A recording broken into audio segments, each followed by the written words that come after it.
ahli taubat tetapi sholatnya tidak diterima oleh Allah Azza wa Jalla. Sebabnya ini, mari kita simak seksama kisah seorang yang ahli bertaubat tetapi ternyata sholatnya tidak diterima oleh Allah Azza wa Jalla. Assalamualaikum warahmatullahi wabarakatuh. Bismillah walhamdulillah, wassalatu wassalamu ala rasulillah Sayyidina wa maulana Muhammadin ibn Abdillah wa ala alihi wa sahbihi wa mawalah wa la hawla wa la quwwata illa billah, amma ba'd. Saudaraku kaum muslimin wal muslimat rahimakumullah, wa bil khusus saudara-saudara kami para pecinta dan subscriber channel YouTube Al-Mu'allim Center dimanapun berada, yang tidak lupa dan tidak bosan-bosannya senantiasa kami doakan semoga Allah Azza wa Jalla memberikan kesehatan, sehat walafiat lahir dan batin. Semoga Allah Jalla Jalaluh memberikan rizki yang melimpah ruah, harta yang barokah, menjadikan anak-anaknya anak-anak yang soleh dan solihah, dzurriyyahnya dzurriyyah yang thayyibah, hidupnya sukses, bahagia dan selamat di dunia dan di akhirat. Amin amin Allahumma amin. Saudaraku kaum muslimin wal muslimat rahimakumullah, marilah kita simak salah satu kisah seorang yang ahli taubat tetapi ternyata solatnya tidak diterima oleh Allah Azza wa Jalla. Oleh sebab itulah mari kita simak secara seksama agar kita tidak termasuk seperti orang tersebut. Dikisahkan ada seorang saudagar muslim yang kaya harta, yang kaya raya. Sejak dari masa muda hingga masa setengah baya, usianya dihabiskan hanya untuk bekerja menumpuk harta. Waktunya hampir habis hanya untuk bekerja dan keluarga saja, sehingga dia tidak mampu meluangkan waktu untuk mengaji, memperdalam ilmu agama Islam. Ketika masa usianya sudah mulai senja, tenaganya sudah mulai lemah, loyo, pikirannya juga sudah mulai tidak normal lagi, sulit menghafal dan mudah lupa, bahkan hampir saja pikun.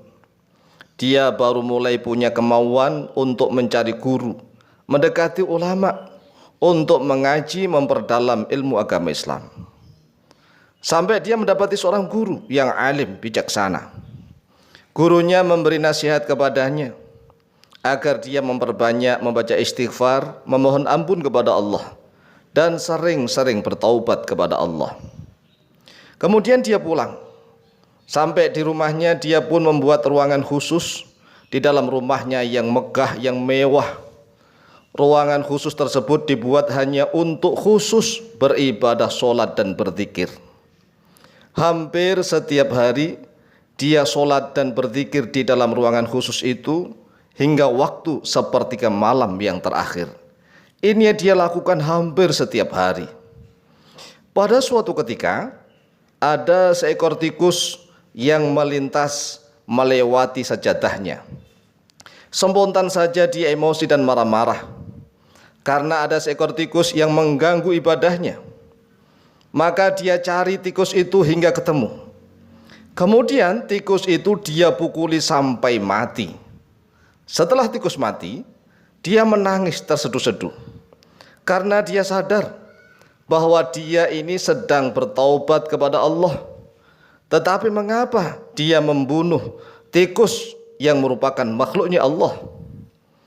Dengan tangisan derai air mata dan penuh penyesalan, dia ambil tikus itu untuk dia mandikan.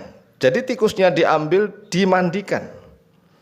Setelah tikus itu dimandikan, kemudian tikus dimasukkan ke dalam kantung kain dan diberi bunga, kapur barus, dan juga diberi wewangian. Kemudian kantung kain tersebut diikatkan ke pinggangnya, ke pinggang orang itu. Dia bawa kemana saja kantung kain yang di dalamnya ada bangkai tikus.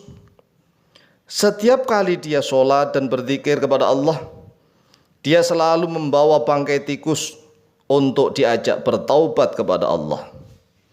Hingga dia pun wafat, meninggal dunia dalam keadaan membawa kantung kain yang di dalamnya ada bangkai tikus. Nah, akhir kisah sampai di sini.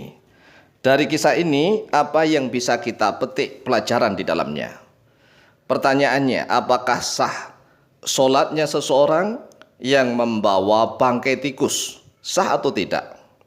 Insya Allah orang yang memahami ilmu fikih maka akan menjawab tidak akan sah. Karena syarat sahnya solat harus suci daripada hadas besar maupun hadas kecil.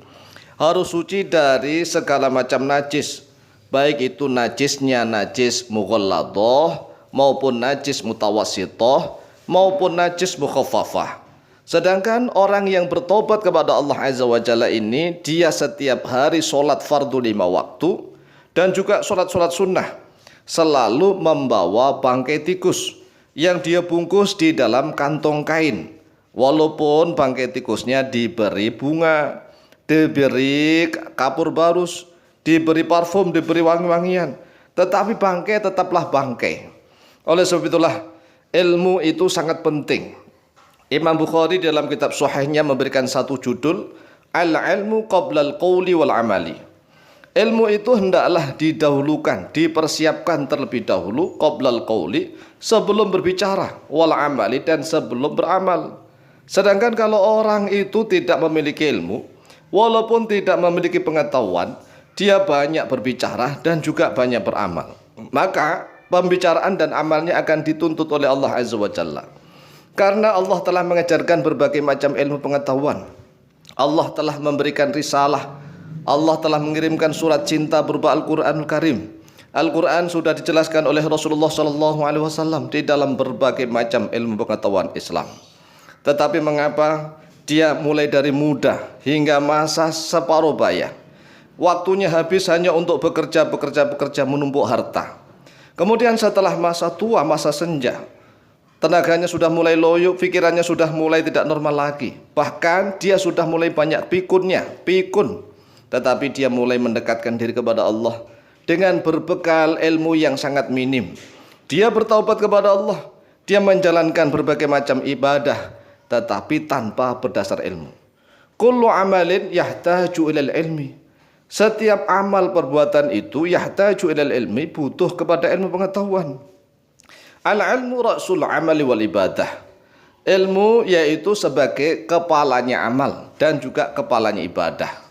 Coba kita renungkan, bagaimana kalau seandainya orang beramal, orang beribadah, tapi tanpa memiliki kepala. Ayo bayangkan, ada orang yang beramal, yang beribadah, tapi tanpa memiliki kepala. Karena memang ilmu itu sebagai kepala, sebagai pemimpinnya segala amal dan ibadah. Oleh sebab itulah, wahai saudaraku kaum muslimin wal muslimat rahimakumullah, marilah kita semangat mengaji, memperdalam ilmu agama Islam. Semoga setiap amal perbuatan kita diterima oleh Allah Azza wa Jalla. Amin, amin, Allahumma amin.